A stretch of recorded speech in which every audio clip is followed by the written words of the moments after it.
sejahtera. So hari ini kita akan sambung lagi pembelajaran kita dalam bab yang ke-6, iaitu sudut dan tangen dalam bulatan. So hari ini kita akan pergi kepada subtopik 6.3, iaitu tangen sepunya. Dan hari ini kita akan tengok bagaimana nak menyelesaikan masalah yang melibatkan tangen kepada bulatan. So apa yang dimaksudkan dengan tangen sepunya? Okay, biasanya untuk refer pada tangen sepunya kita ada dua bulatan. Okay, so bila sebut pasal tangen ialah garis lurus. So tangen sepunya ialah garis lurus yang merupakan tangen bagi kedua-dua bulatan. Okay, so apa ciri-ciri tangen sepunya? So sekiranya kita mempunyai dua bulatan yang tidak bersentuhan. So tidak bersentuhan, sama ada bulatan tersebut sama saiz atau berlainan saiz, so kita akan mempunyai 4 tangen sepunya. Okay? So sekiranya kita mempunyai bulatan yang bersentuhan, okay, dengan bulatan yang lain, so kita akan mempunyai menghasilkan 3 tangen sepunya. Okay? Kalau dia sentuh, so dia akan ada 3 tangen sepunya. Dan sekiranya bulatan tersebut bertindih ataupun bersilang, kita akan dapat 2 tangen sepunya. Dan untuk rajasi, sekiranya satu bulatan itu berada dalam bulatan yang lain dan bersentuhan pada satu titik, maka kita hanya ada 1 tangen sepunya. Okay, untuk melihat kegunaan tangen sepunya ni, bagaimana menyelesaikan soalan yang melibatkan tangen sepunya, saya ambil satu contoh dalam buku teks muka surat 158. So rajah menunjukkan dua bulatan dengan jejari bulatan berbeza. Itu satu ialah 4 cm, satu lagi 3 cm. Dan PQRS ialah satu tangen sepunya. Dan soalan suruh cari nilai X. So kena guna pengetahuan kita, pengetahuan lepas, bagaimana nak menghubungkaitkan ciri-ciri bulatan, ciri-ciri sudut dalam bulatan dan juga ciri-ciri tangen untuk menyelesaikan sesuatu soalan bermasalah. Okey. So daripada soalan kita tahu bahawa jejari bulatan besar ialah 4 cm, jejari bulatan kecil ialah 3 cm. Jadi panjang AB kita akan dapat 7 cm. Okey. So kita cuba keluarkan gambar rajah ABRQ ini. So kita akan dapat gambar rajah itu sebegini, berbentuk trapezium. So kalau kita tengok panjang AM itu ialah AQ tolak BR. Okay, so kita akan dapat panjang AM itu ialah 1 dan juga AB tadi kita dapat 7. Okay, sudut X berada pada BAQ. So bagaimana kita nak mencari sudut sudut X ini? So kita boleh guna, so kita tengok di sini, bila kita ada sudut X, sebelah sudut X itu ialah 1 cm dan sebelah atas sudut X itu ialah hypotenuse 7 cm.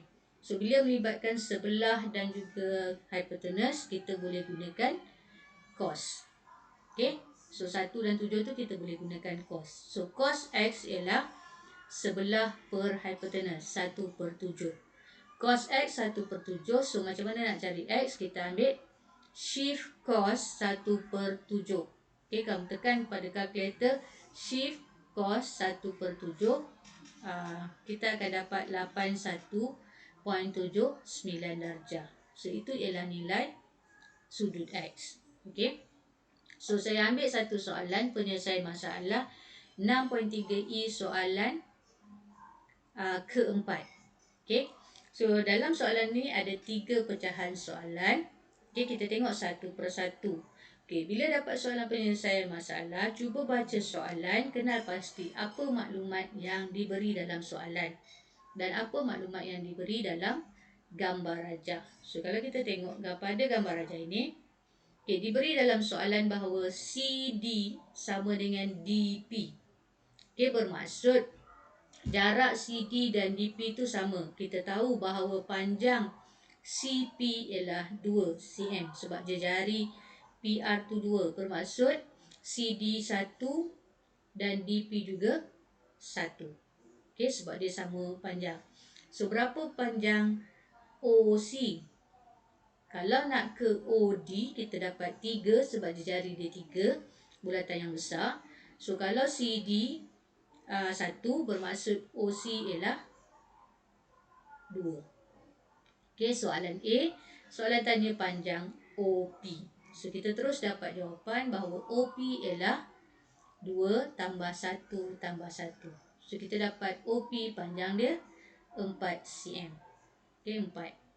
So, kita tengok soalan B. Soalan B, soalan nak BS. Berapa panjang BS? So, untuk mengira berapa panjang BS, so adalah lebih mudah kalau kita keluarkan gambar rajah trapezium tersebut.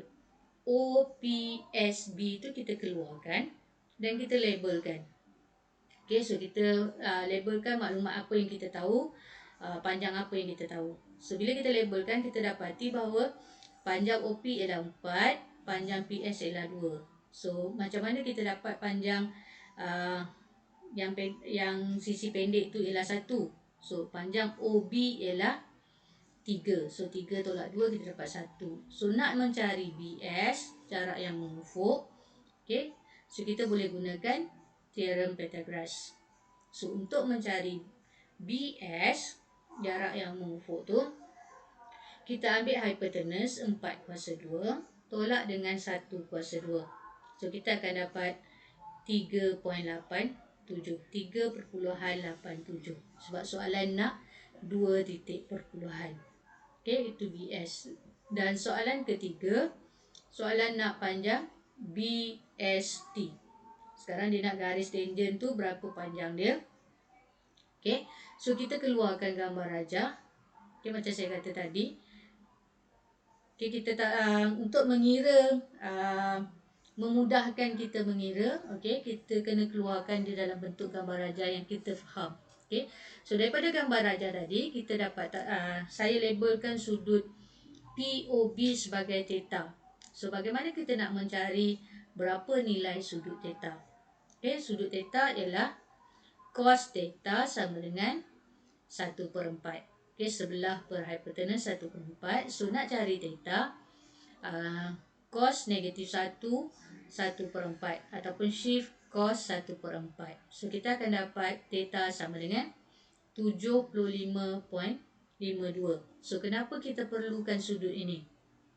So, untuk mencari panjang BS, kita perlu ada maklumat. Okay, untuk mencari panjang BS tu. Jadi, maklumat yang kita nak gunakan adalah sudut ni. Okay, so kita kena cari sudut theta tersebut, iaitu 75.52. So, menggunakan sudut yang kita dapat, okay, kita keluarkan gambar rajah tersebut. Bentuk dia ialah segitiga OTB tu. Okay, kita labelkan gambar rajah. Okay, bagi memudahkan kita. So, sudut yang kita masukkan ialah sudut yang kita dah kira tadi. 75.52. Panjang OB ialah 3. So, yang kita nak ialah panjang BST. So, untuk BST ni ialah bertentangan. BST ialah bertentangan dengan 75.52. So, kita boleh gunakan tangent. Okay.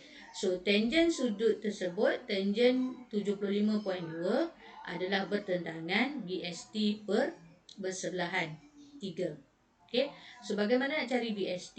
BST sama dengan tangent 75.52 darab dengan 3. 3 yang sebelah bawah tu kita bawa ke sebelah atas, dia akan jadi darab. So, tekan kalkulator, kita akan dapat BST bersamaan dengan 11.62. So, itu ialah soalan, menyelesaikan soalan yang melibatkan penyelesaian masalah yang melibatkan tangent. Okey, sekian dulu untuk kali ini. Kita jumpa untuk tajuk yang akan datang.